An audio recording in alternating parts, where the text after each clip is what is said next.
Assalamualaikum, salam. Pertama, saya ucapkan terima kasih kepada panitia NCIET yang telah memberi kesempatan saya sebagai pemakalah di sini. Perkenalkan, nama saya Rubianto, sedangkan anggota autor kedua dan ketiga adalah Dr. Samsudi dan Solekan Magister Teknik. Jadi, saya akan membawakan makalah saya, akan memaparkan makalah saya yang berjudul Deteksi Crack pada sambungan las TIG dengan teknik MFL atau Magnetic Flux Linkage. Ya, jadi ini yang melatar belakangi saya, yang melatar belakangi penelitian yang kami lakukan. Ini adalah sambungan las itu adalah suatu teknik yang paling umum dalam kopling bahan. Nah, karena umum digunakan ini, maka asesmen yang baik itu dibutuhkan untuk aplikasi-aplikasi pada pengelasan aplikasi-aplikasi sambungan las, terutama pada sambungan las yang digunakan atau diaplikasikan pada struktur-struktur kritis, seperti misalnya pipa gas, pipa bahan bakar, sistem pemipaan bahan bakar, sistem boiler, dan sebagainya. Nah, kemudian di sini yang saya latar belakangi lagi, ini adalah bahwasanya lastik atau sambungan las tungsten inert gas itu merupakan varian dari teknik pengelasan gas tungsten arc welding atau GTAW yang memiliki kelebihan diantaranya adalah high quality, ya karena dia bebas flat dan bebas inklusi. Namun dia punya kelemahan bahwasanya penetrasi yang dapat dihasilkan oleh pengelasan ini sangat kecil, jadi cuma bisa hanya cocok digunakan untuk sistem pemipaan atau pelat-pelat yang tipis. Latar belakang lainnya ini adalah bahwasanya asesmen sambungan las itu membutuhkan teknik asesmen yang paling tepat. Nah, pada penelitian kami, ini kami gunakan teknik MFL atau Magnetic Flux Linkage, ya, karena dia sangat cocok digunakan untuk mengakses bahan-bahan yang mengakses target yang menggunakan bahan logam. Berikutnya adalah rumusan masalah yang kita dapatkan, ini adalah apakah teknik magnetic flux linkage ini cukup handal untuk digunakan sebagai asesmen sambungan las tungsten inert gas. Jadi sudah banyak asesmen atau teknik uji tak merusak yang digunakan. Ini banyak autor yang menggunakan teknik MFL ini mulai dari bahan logam dan sampai sekarang arah pengembangannya itu adalah ke bahan-bahan yang non-logam seperti misalnya polimer dan keramik dengan cara menginjeksikan logam ke dalam substansi tersebut atau bahan yang akan diakses tersebut agar dapat diakses oleh atau dapat diakses dengan teknik magnetic flux linkage. Berikutnya yang melatar belakangi kami melakukan penelitian ini adalah state of the art dari teknik ini, ya. Jadi state of the art dari teknik assessment magnetic flux linkage ini masih terus dikembangkan sejak dia ditemukan pada sekitar tahun 1824, dan masih dikembangkan sampai dengan saat ini. Namun pengembangannya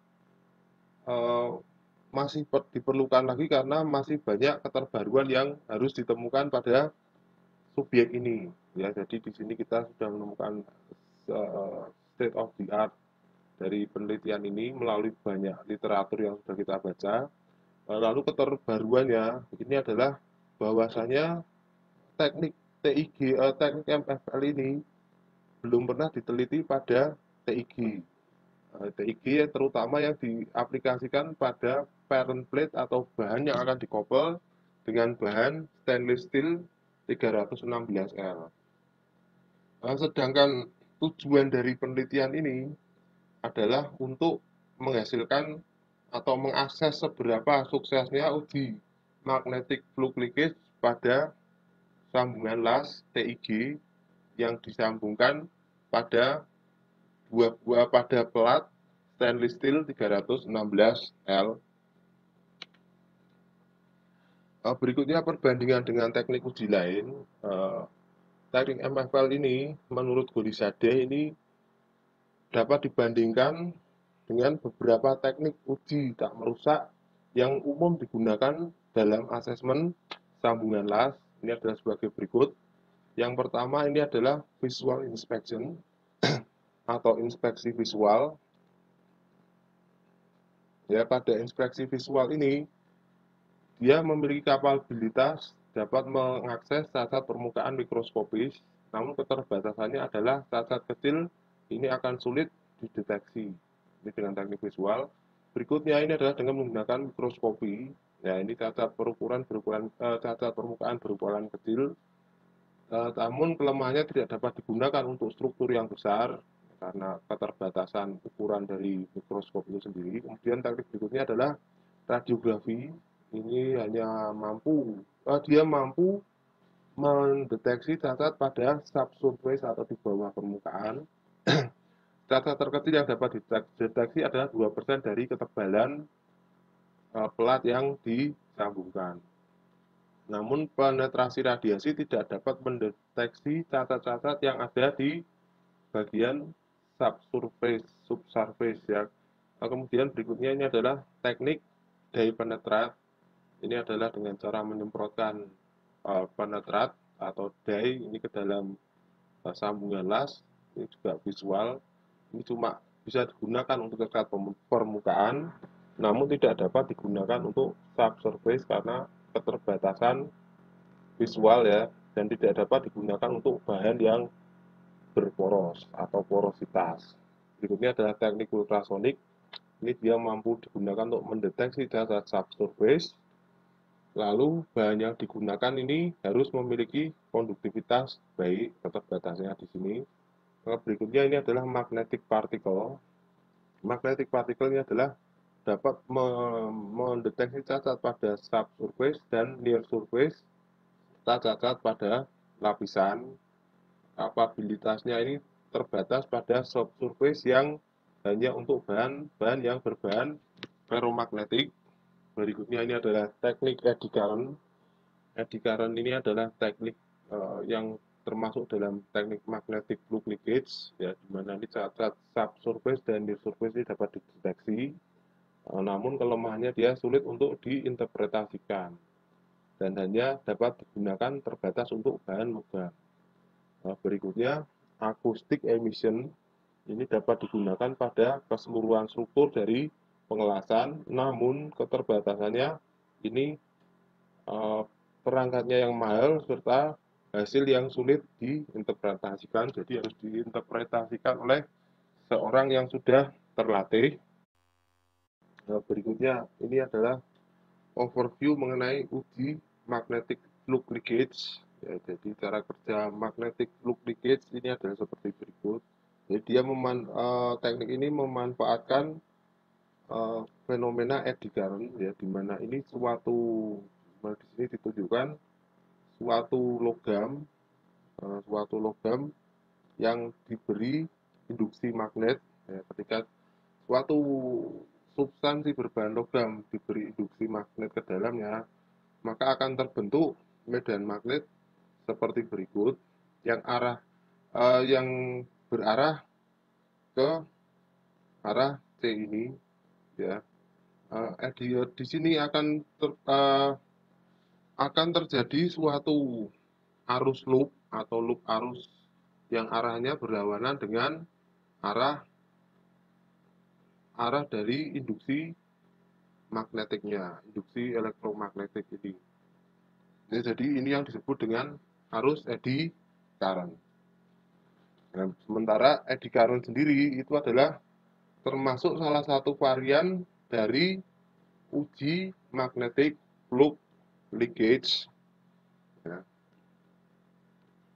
Lalu di sini Perangkat uji yang digunakan ini adalah function generator, oscilloscope, lock-in amplifier, dan XYZ platform yang digunakan untuk menggerakkan probe pada alat uji atau pada spesimen. Nah, lalu di sini uji magnetic flux linkage ini sudah memiliki benchmark sebagai pembanding, ya. Jadi hasil uji MFL yang dilakukan ini dapat dibandingkan dengan hasil uji yang dilakukan oleh tim yang merupakan singkatan dari Test Examination Analysis dan Modeling. Ini adalah problem nomor 2015, yaitu mengenai standar uji tes eddy current.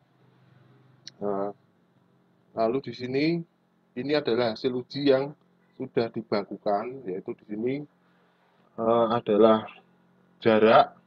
Ini adalah jarak dari probe terhadap defect.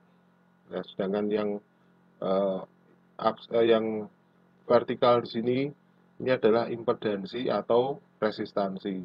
Yang di bawah ini adalah impedansi, sementara yang di atas ini adalah resistansi. Sementara tabel plot ketiga yang biasa digunakan ini adalah fungsi kompleks antara impedansi dan resistansi.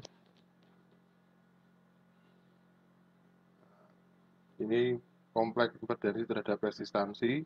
Lalu berikutnya biasanya banyak autor yang melakukan konfirmasi ini dengan melakukan simulasi finite element method atau simulasi dengan basis finite different method yang biasanya dibantu oleh suatu perangkat lunak seperti ANSYS dan COMSOL atau Abaqus juga bisa.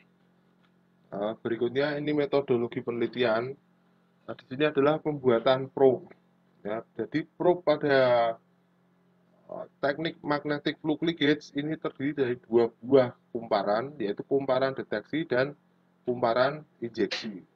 Ya, jadi kedua kumparan ini digulung sehingga kita mendapatkan inner radius besar atau radius bagian dalam besar 6,15 mm, sedangkan radius bagian luar ini adalah 12,4 mm. Ini sesuai dengan standar yang ditentukan oleh tim. Sementara ini ditunjukkan di sini ini adalah proses penggulungan probe yang sudah kita lakukan. Inti nilon dari probe ini kita menggunakan dengan nilon, silinder nilon yang dibubut, lalu diberi kumparan dengan kawat tembaga berdiameter 0,5 mm. Nah, berikutnya di sini adalah pembuatan spesimen uji. Nah, spesimen uji yang dibuat pada TIG ini selain kita buat, jadi kita buat seperti ini dulu, ya, lalu defect ini kita implankan ke dalam spesimen uji. Spesimen uji yang defect ini dibuat dengan menggunakan alat electric discharge machine atau EDM. Nah, jadi dengan kedalaman yang sudah kita tentukan, geometrinya sudah ditentukan, posisinya ditentukan terlebih dahulu, baru kita lakukan pengujian. Jadi defect ini semuanya sudah di setup atau diimplankan dengan menggunakan mesin EDM. Sementara untuk penyusunan sistem deteksi ini adalah seperti ini. Jadi sudah disampaikan sebelumnya bahwa sistem deteksi itu terdiri dari function generator yang menginjeksikan sinyal eksitasi ke dalam kumparan. Jadi kumparan ini adalah kumparan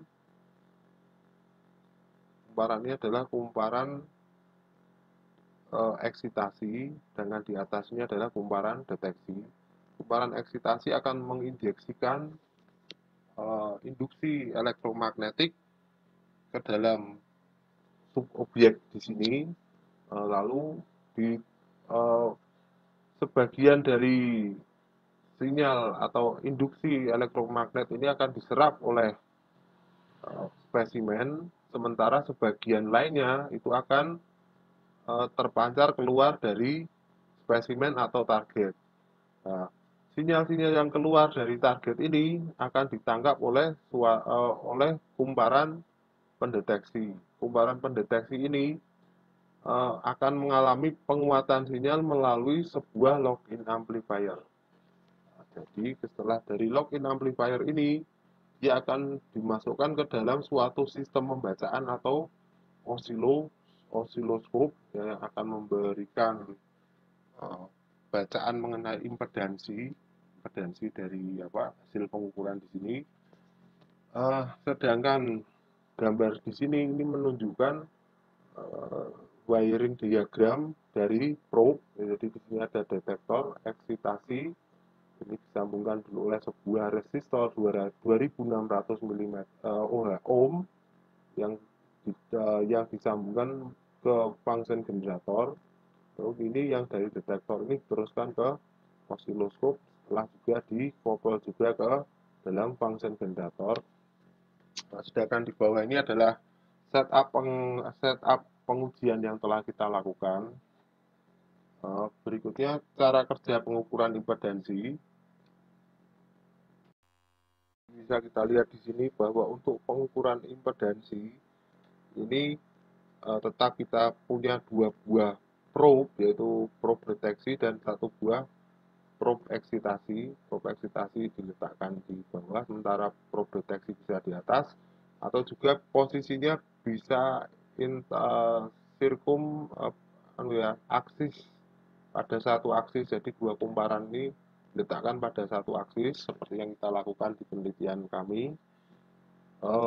Di sini sinyal atau arus yang dikeluarkan dari dari kumparan detektor ini mengenai sistem, mengenai target.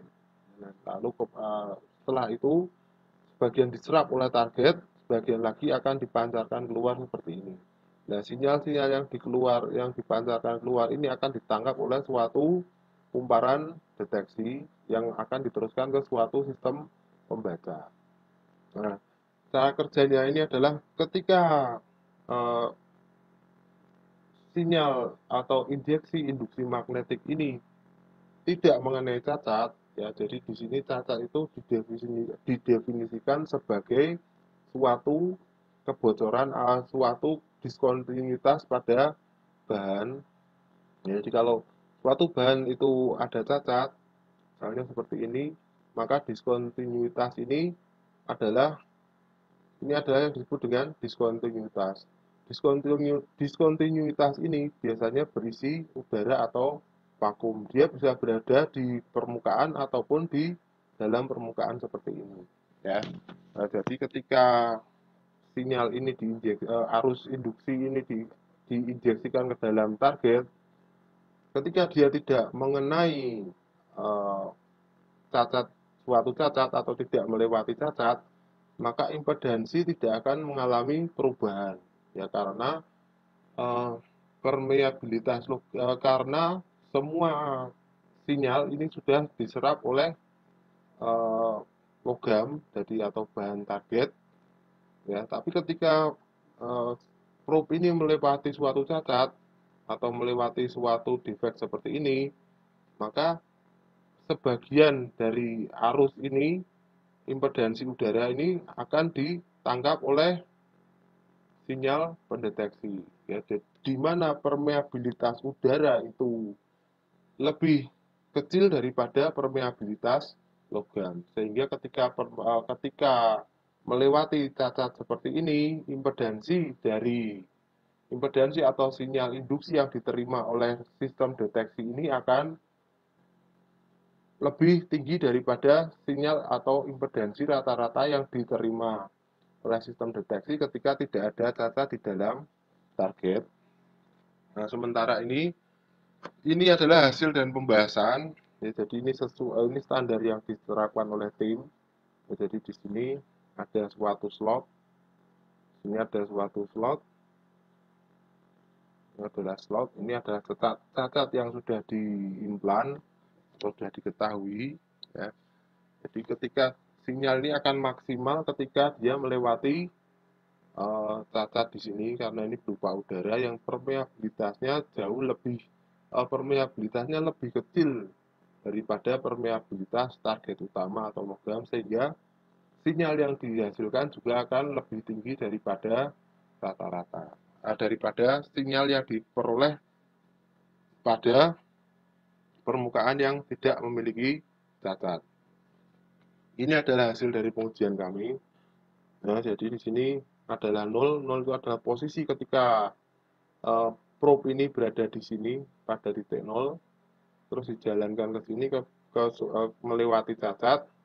Ini adalah jarak atau perubahan jaraknya sebesar milimeter dari titik 0. Nah, terus dia dijalankan dan ini adalah titik maksimal di sini. Ini menandakan bahwa ada cacat di sini. Dan ini sesuai dengan lokasi yang sudah kita tentukan. Ya, jadi ini adalah cacatnya, dia berada tepat di tengah-tengah. Ketika dia probe ini berada di tengah-tengah cacat, maka sinyalnya akan maksimal seperti ini. Dan ketika dia melewati cacat sampai dengan 22 mm, dia sudah tidak melewati cacat lagi, maka sinyal akan kembali ke kondisi semula. Nah, sinyal di sini yang kita pakai ini adalah voltase. Sementara kalau di benchmark itu yang dipakai itu adalah perubahan impedansi atau delta Z. Ya, jadi kesimpulan di sini bahwa pengukuran dengan melihat perubahan voltase itu adalah sama dengan perubahan yang diukur melalui data impedansi. Jadi di sini data voltase atau tegangan itu sama dengan data yang diperoleh atau yang digunakan sebagai benchmark pengujian, yaitu data impedansi. Ya, ini sudah sesuai karena impedansi itu berbanding lurus dengan tegangan, ya, melalui hubungan Z sama dengan P per I. Nah, jadi dengan demikian kesimpulannya bahwa teknik magnetic fluid leakage yang kita gunakan dalam penelitian ini untuk mengakses sambungan las TIG atau tungsten inert gas itu sudah berhasil dilakukan dan siap untuk diimplementasikan pada lapangan atau kondisi lapangan, kondisi operasional. Itu kesimpulan dari kami. Sekian dan terima kasih. Assalamualaikum warahmatullahi wabarakatuh.